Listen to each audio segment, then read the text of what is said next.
Audio Jungle.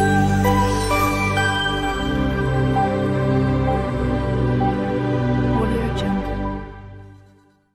Hello friend, नमस्ते. आईचं प्रेम ह्या किचन मध्ये तुमचं हार्दिक स्वागत आहे. आज आपण करणार आहोत केळ्याची वेफर. चला तर मग आपण सुरुवात करूया. तुम्ही पाहू शकता इथं मी केळी घेतलेली आहे, 6 केळी घेतलेली आहे. हे मी सोललेले आहेत, पाण्यात ठेवलेले आहे.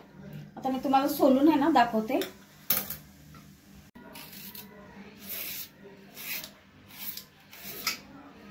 तर तुम्ही पाहू शकता या पद्धतीने आहे ना मी सगळे साल काढून घेते केळ्यांची. तुम्ही पाहू शकता या पद्धतीने आहे ना मी सर्व केळी आहे ना सोलून घेतलेली आहे. तर एक वाटी घेते. हळद घेऊया अर्धा चमचा. याच्यात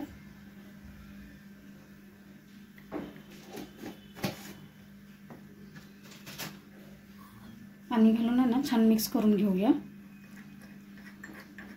तुम्ही पाहू शकता पाणी, मीठ, हळद छानपैकी मिक्स करून घेतलेलं आहे.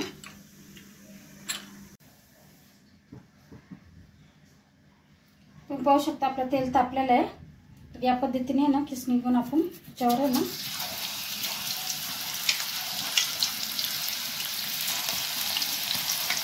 तुम्ही तर पाहू शकता छानपैकी आपण आहे ना तळून घेऊया. याच्यामध्ये आहे ना थोडं मिठाचं आणि केळाचं पाणी घालत जायचं आणि फ्राय करायचं.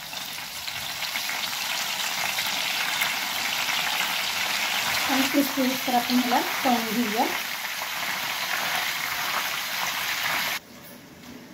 तुम्ही पाहू शकता या पद्धतीने आहे ना फ्राय करून घेतलेलं आहे. आता आपण याला काढून घेऊया. तुम्ही पाहू शकता या पद्धतीने आहे ना केळाची चिप्स आहे ना आपले रेडी झालेले आहे. रेसिपी आवडली असेल तर लाईक करा, शेअर करा, कमेंट करा. आईचं प्रेम या चॅनलला सबस्क्राईब करायला विसरू नका. धन्यवाद.